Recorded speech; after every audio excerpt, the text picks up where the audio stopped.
Welcome to D6. This is professor Vinod Kumar.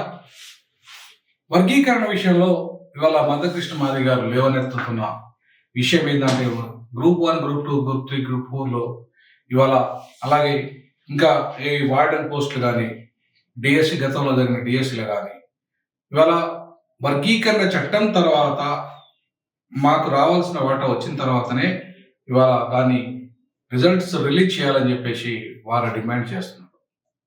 నిజంగా దీంట్లో వాస్తవం ఏముంది, ఆయన డిమాండ్లో న్యాయం ఎంత అనే అంశాలు మనం చర్చించే ముందు మన ఛానల్ ప్రజా ఉద్యమ ఛానల్ షేర్ చేయండి, లైక్ చేయండి, కామెంట్ చేయండి, వీలైతే ఉద్యమానికి ఆర్థికంగా సహకారం అందించండి. ఇక విషయానికి వస్తే మందకృష్ణ మాదిగ గారు డిమాండ్ న్యాయమైందే, కానీ సరైన సమయంలో సరైన డిమాండ్ చేయాలి. అది చేయకుండా సమయం కాని సమయంలో ఇవాళ ఈ డిమాండ్ వల్ల ఒరిగేది ఏంటి అంటున్నాం. ఇవాళ దీనివల్ల డైవర్ట్ చేయడం తప్ప, విద్యార్థులను డైవర్ట్ చేయడం తప్ప, యువతను డైవర్ట్ చేయడం తప్ప, ఇవాళ తెలంగాణలో పిల్లలు ఎవరైతే ఉన్నారో వాళ్ళకు రిజల్ట్స్ ఒకవేళ ఎవరైతే క్వాలిఫై అయ్యి ఇవాళ ఉద్యోగాల కోసం వాళ్ళు వెయిట్ చేస్తున్నారో వాళ్ళందరి మీద ఆశల మీద నీళ్లు చల్లే విధంగా ఇవాళ ఇట్లాంటి కార్యాచరణ తీసుకోవడం కరెక్ట్ కాదు. నిజంగా మందకృష్ణ గారికి చిత్తశుద్ధి ఉంటే ఎందుకు ఆర్డినెన్స్ తెస్తా అన్న ఆయనని 2 నెలలు సైలెంట్గా ఉన్నాడు. ఆర్డినెన్స్ గురించి ఆయన ఎందుకు యుద్ధం చేయలే, ఆర్డినెన్స్ ఏమని ఎందుకు అష్టదిగ్బంధన చేయలే. ఇవాళ ఆయన ఆర్డినెన్స్ అప్పుడే తెచ్చుకుంటే ఖచ్చితంగా అప్పటికే ప్రిలిమ్ ఎగ్జామ్స్ మాత్రమే గ్రూప్ 1లో అయింది. ఇంకా గ్రూప్ 2 ఎగ్జామ్స్ కాలేదు, గ్రూప్ 3 కాలే, గ్రూప్ 4 కాలే. సో అప్పుడే ఆయన బలంగా నిలదీసి రేవంత్ రెడ్డి గారిని నిలదీసి నువ్వు ఆర్డినెన్స్ తెస్తావా చస్తావా అని చెప్పేసి కనుక అని ఉంటే ఆయన ఆర్డినెన్స్ తెచ్చి ఉంటే ఆ ఆర్డినెన్స్ లోనే పొందుపరిచి గ్రూప్ 1 మెయిన్స్ జరగలేదు కాబట్టి ప్రిలిమ్స్ లో ఎవరికైతే మెరిట్ వచ్చిందో మెయిన్స్ కి అర్హులైతారు కాబట్టి మెయిన్స్ లో అర్హులైన వాళ్ళకు నుండి ఇవాళ మాకు ఈ వర్గీకరణ చట్టం చెల్లుతుంది, వర్గీకరణ అప్పటి నుండే మేము అమలు చేస్తామని ఆర్డినెన్స్ తెచ్చి ఉంటే ఆ ఆర్డినెన్స్ లో పొందుపరచుంటే ఇప్పుడు వచ్చే చట్టం అది వర్తించేది, ఆ నోటిఫికేషన్లకు వర్తించేది. కనీసం నోటిఫికేషన్ల ముందు ఇచ్చినప్పటికీ కూడా ఈ రిజల్ట్ రాకముందు కనుక ఆర్డినెన్స్ వచ్చి ఉంటే, ఈ ఎగ్జామ్స్ జరగకముందు కనుక ఆర్డినెన్స్ వచ్చి ఉంటే, ఆ పరీక్షలు జరగలేదు కాబట్టి ప్రతిభావంతులకి కూడా అప్పుడు ఎగ్జామ్ కాలేదు కాబట్టి వర్గీకరణ జరిగిన తర్వాత మాదిగలకు కూడా న్యాయం జరిగేది. వర్గీకరణ వల్ల ఖచ్చితంగా మాదిగలకు ఎక్కువ అవకాశాలు వచ్చేది. ఆ గ్రూప్ 1, గ్రూప్ 2, గ్రూప్ 3, గ్రూప్ 4లో కావచ్చు. అప్పటికైతే డిఎస్సి అయితే అప్పటికే ఆ రిజల్ట్ వచ్చేసింది, అప్పటికి అపాయింట్మెంట్స్ కూడా అయినాయి తీర్పు వచ్చే వరకు, కోర్టు తీర్పు వచ్చే వరకు. కాబట్టి కోర్టు తీర్పు వచ్చిన తర్వాత ఆర్డినెన్స్ విషయం చర్చకు వచ్చింది.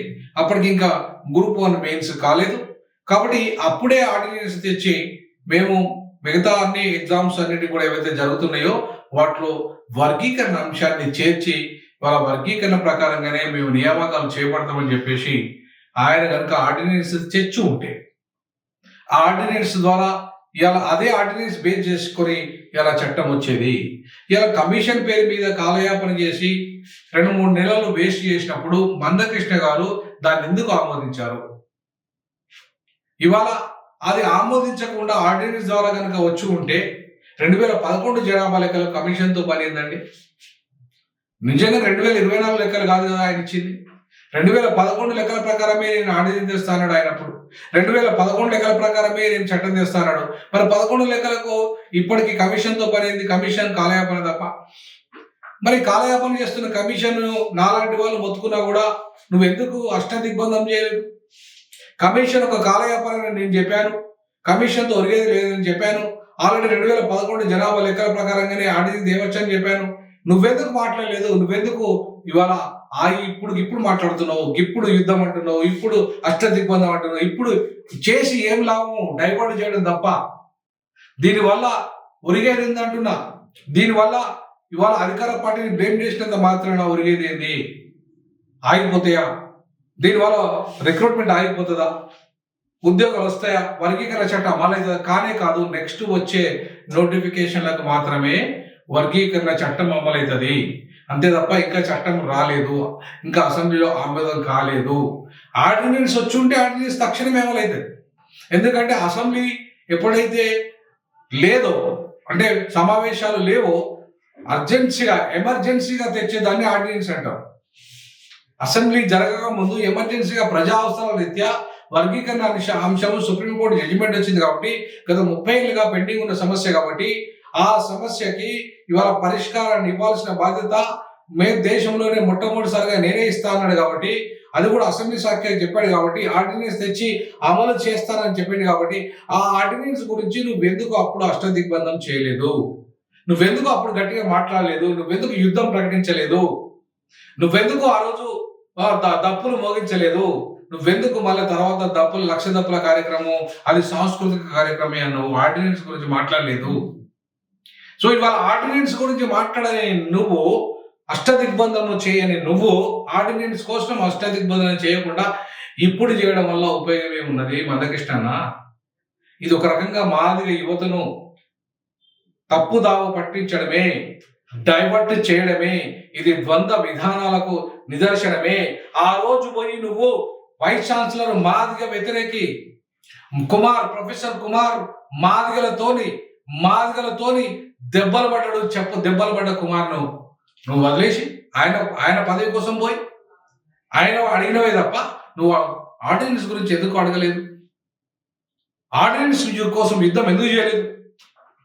ఆర్డినెన్స్ కోసం నువ్వు ఆనాడే యుద్ధం చేస్తుంటే ఈ రోజు గ్రూప్ 1, గ్రూప్ 2 అన్నిట్లలో కూడా మాదిగలకు వాటా వచ్చేది కదా. ఇవి చేయకుండా ఇవాళ ప్రభుత్వము ఇవాళ చట్టం తెస్తుంది 2011 జనాభా లెక్కల ప్రకారం. నీకు తెలియదా? జనాభా లెక్కల ప్రకారం 2011 జనాభా లెక్కలకు ఈ కమిషన్తో ఏం పని? ఈ కమిషన్ అని కొత్త జనాభా లెక్కలు తీసుకున్నదా? ఈ కమిషన్ ఒక కాలయాపన చేసింది. ఈ కమిషన్ 2011 జనాభా లెక్కలు చేయడానికి 24 గంటల సమయం చాలు. ఆల్రెడీ ప్రభుత్వాల దగ్గర లెక్కలు ఉన్నాయి. అప్పుడే ఆర్డినెన్స్ తెచ్చి ఉంటే ఇవాళ అమలయ్యేది. అది చేయకుండా, ఆర్డినెన్స్ రాకుండా ఇవాళ అమలు చేయమని చెప్తే ఏ రకంగా అమలు చేస్తారే? రేపు ఇవాళ ఎగ్జామ్స్ రాసిన ప్రతిభావంతులకు వర్గీకరణ వల్ల రేపు మాలలు ఒకవేళ ఉంటే, లేదా ఇంకా ఇతర కులాలు కనుక ప్రతిభావంతులకు అవకాశం వస్తే, మాదిగలకు తక్కువ మార్కులు వస్తే ఎట్లా సాధ్యమవుతుంది? రేపు కోర్టుకు పోరా, నోటిఫికేషన్లో లేదు, ఆర్డినెన్స్ తెలియదు, వర్గీకరణ నోటిఫికేషన్లోనే వర్గీకరణ అంశం అక్కడ నోటిఫికేషన్లో ఇవ్వలేదు, తర్వాత ఆర్డినెన్స్ తేలేదు, ఆర్డినెన్స్లో మెన్షన్ చేయలేదు, తెచ్చి ఉండి మెన్షన్ చేసి ఉంటే అది చట్ట రూపంలో ఇప్పుడు వచ్చేదాకా అది అమలయ్యేది కదా, అది తాత్కాలిక చట్టం అయ్యేది కదా, పర్మనెంట్ చట్టం అయ్యేదాకా. మరి దాన్ని చేయకుండా, అప్పుడు కొట్లాడకుండా ఇప్పుడు కొట్లాడడంలో అర్థమైంది. చేతులు కాలేక ఆకులు పట్టుకుంటే అర్థమైంది.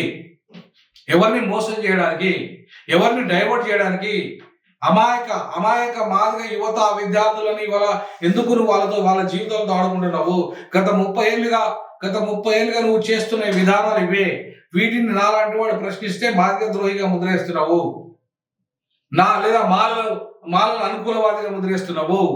పక్కా 100-200% వర్గీకరణ కోసం కొట్లాడుతున్న వ్యక్తిని, ఎందుకంటే వర్గీకరణ ఫలితాలు 2004లో వచ్చినప్పుడు ఉద్యోగం సంపాదించిన వ్యక్తిని, నాలాగనే నా జాతి ప్రజలకు కూడా మేలు జరగాలని కోరుకున్న వ్యక్తిని. మరి అట్లాంటి వ్యక్తిని ఇవాళ ఒక లా ప్రొఫెసర్ని, ఒక లా డీన్ని నువ్వు ఇప్పుడు చేస్తున్న ఉద్యమం సరి అయిన ఉద్యమం కానే కాదు. దానివల్ల పెద్ద ఉపయోగం ఏం లేదు. వచ్చే నోటిఫికేషన్కి మాత్రమే ఈ చట్టం వర్తిస్తుంది తప్ప ఇప్పుడు నువ్వు తలకాయ కింద పెట్టి కాలు పైకి పెట్టినా అది వర్తించదు. నువ్వు మొన్న చేసినావు కదా, మొత్తం యుద్ధం ప్రకటిస్తా అన్నావు కదా, ఏమైంది? యుద్ధం ఏమైంది? గదే 9%, గదే 5%, గదే 1% అయింది కదా. ఏమైంది నీ వల్ల?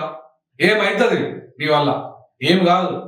అనవసరంగా ఇవాళ మాదిగలను రెచ్చగొట్టకు, మాదిగ యువతను రెచ్చగొట్టకు. వాళ్ళు కనీసం ఇప్పుడు వచ్చే ఉద్యోగాల వాళ్ళు ఎవరైతే కొంతమంది వాళ్ళు ఖచ్చితంగా మాదిగలకు అవకాశం వస్తుంది. అక్కడ దాకా ఎందుకు? ఇవాళ రెడ్లకు విపరీతంగా అవకాశాలు వచ్చినాయి. ఇవాళ గ్రూప్ 1లో రెడ్డి సామాజిక వర్గానికి విపరీతంగా అవకాశాలు వచ్చినాయి. నువ్వు ఈడబ్ల్యూఎస్ వ్యతిరేకంగా ఎందుకు కొట్లాలి?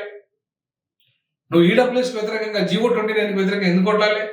నీకు చిత్తశుద్ధి ఉంటే మందకృష్ణ అన్నానికి చిత్తశుద్ధి ఉంటే జియో 29కు వ్యతిరేకంగా కొట్లాడలే, అలాగే ఈడబ్ల్యూఎస్ వ్యతిరేకంగా కొట్లాడలే.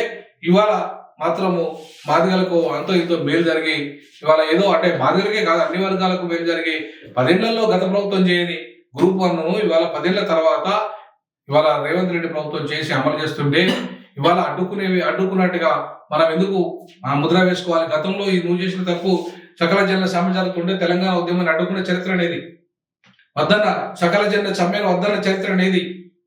ఇవాళ కూడా అదే అట్లాంటి వాటిని మళ్ళీ రిపీట్ చేస్తున్నావు. గ్రూప్ 1 విషయంలో ఇది సరి అయింది కాదు, ఇది పద్ధతి కానే కాదు, ఈ పద్ధతి ద్వారా మాదిగలకు చెడ్డ పేరు వస్తుంది కానీ లాభం ఏం జరగదని చెప్పేసి నేను కరాఖండిగా చెప్పదలుచుకున్న మాదిగ జాతిని మోసం చేయని బిడ్డగా, మాదిగలకు మేలు చేసే బిడ్డగా నేను చెప్తున్నది యథార్థం.